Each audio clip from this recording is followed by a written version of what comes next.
Hello, how are you doing? I want to talk about basic instruments. These are the instruments that are used for general surgery cases. They are not limited to the ones I want to talk about. When you want to do your excision biopsies, ranging from minor, intermediate to your major surgeries, like your hernia, your appendicectomy, thyroidectomy, exploratory laparotomy, the instruments I'm going to expose will really help you in doing such surgeries. Let's delve into them. Instruments have specially designed tools used by healthcare professionals during surgical procedures to perform specific tasks such as cutting, holding, grasping, clamping, retracting, suturing, dilating, or suctioning tissues in order to carry out surgery safely, accurately, and aseptically. We are going to now tell you their uses. They are grouped into these ways now. Let me show you the cutting instruments. These are the cutting instruments. You have a bat packer handle for cutting. Before you use it, you can see this bat packer handle has sizes. This is size 4. This size 4 bat packer handle, the blade you will mount on it is blades from size 20 to 24. So this is size 22 blade. You mount it on this size 4 bat packer handle. If it's size 20, it will still snap. So also you use it as on adults and also to make skin incision. This is size 3 bat packer handle. The blades that will enter here is blade size 10, 11, 12, and size 15 blades. Look at them. This is size 15 blades. It can go. That's size 15. You can also use this size 11 blade, and this is size 10 blade. They can all go into this size 3 backpacker. Then size 3 backpacker handle can be used on pediatrics and as inner blades. Your second scalpel. It is called scalpel, but if it's not mounted, it is called backpacker handle. This is the third one. That size backpacker handle.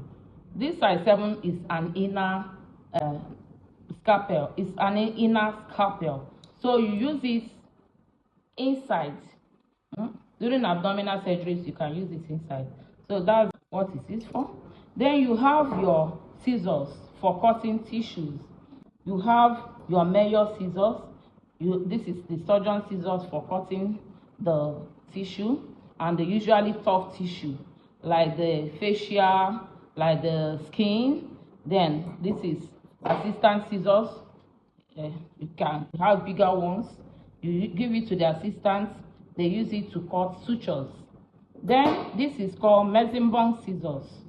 The Metzenbaum scissors is usually used for delicate tissues like the peritoneum, like the subcutaneous layer. You can use the Metzenbaum scissors. That's for cutting instruments. And occluding instruments. They are used to stop bleeding or to hold structures. That's you have the hemostats. They are also called the hemostats. Like these are the hemostats or artery forceps.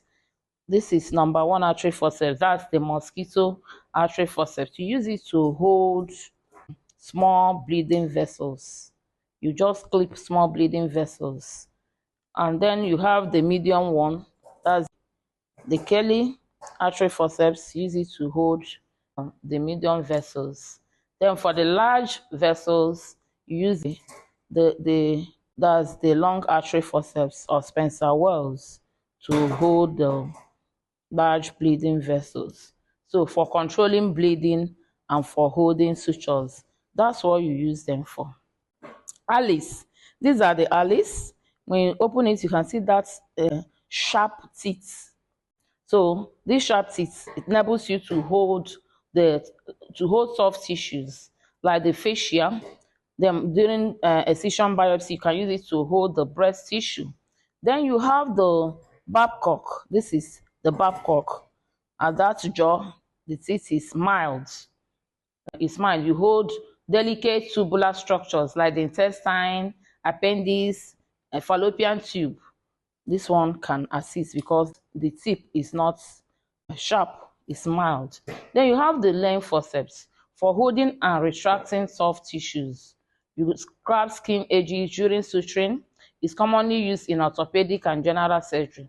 It's useful for holding tissue during dissection. That's the laying forceps. Retracting and exposing instruments. These are the retracting and exposing instruments used to hold back tissues and expose the surgical field. The retractors, you have the Lagenberg.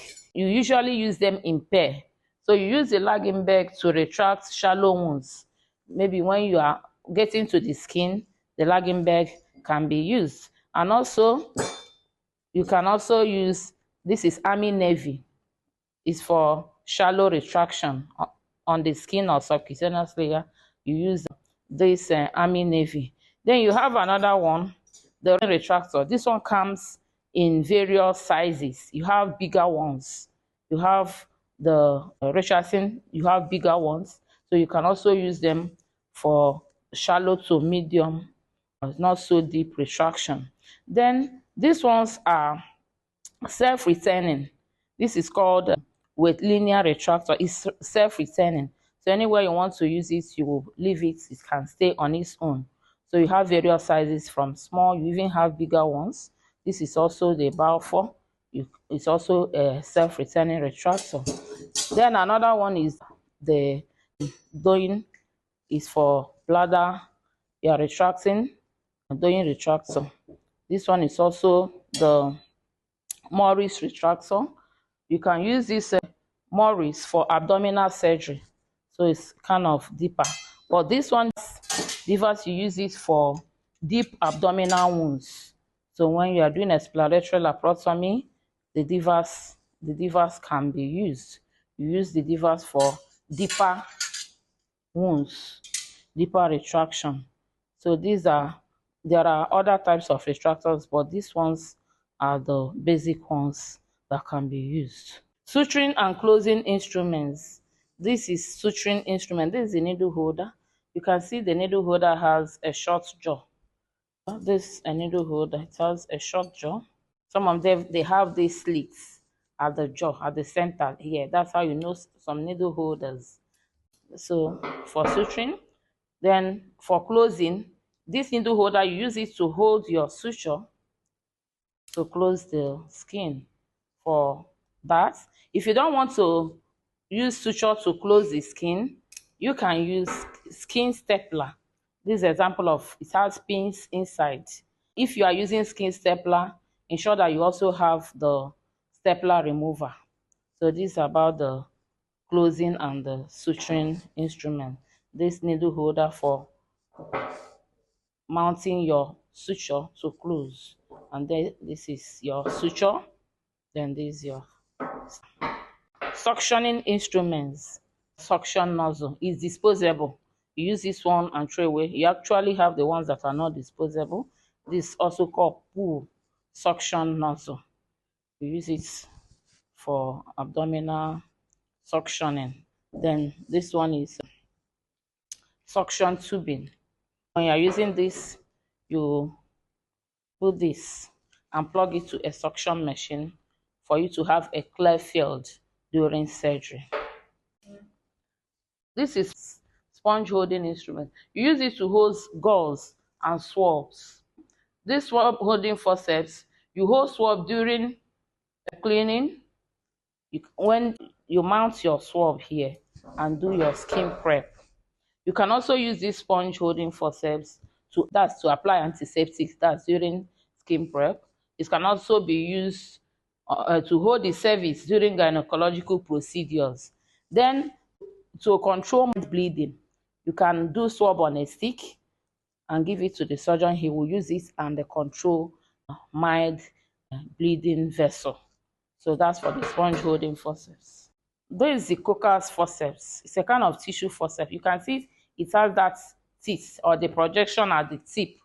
You can use it to hold soft tissue like the fascia. When you want to suture the fascia, you can use the Coker's.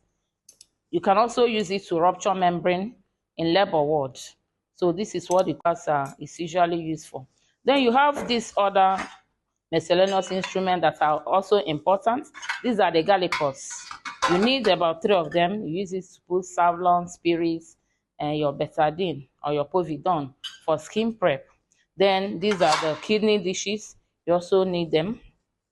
This is your bowl that you can use to put your gauze, your mop during surgery. So you can use this, put gauze, put mop for your surgeries. So these are all about some basic instruments. I also want to talk about this active electrode that is used for cutting and coagulation. You plug it to the diathermy machine for you to use it. It minimizes blood loss as it makes the surgery faster.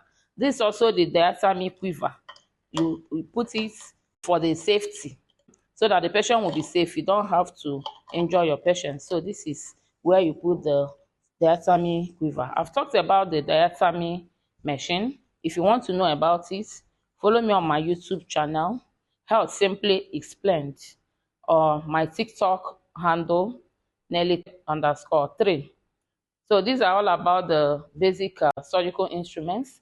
If you like it, you should share it and then follow up for more. I've just talked about basic surgical instruments. There are more, but these are the ones that will help you when you want to do most of general surgery cases. Share and follow up for more. My YouTube handle and my TikTok handle are on the screen. Bye.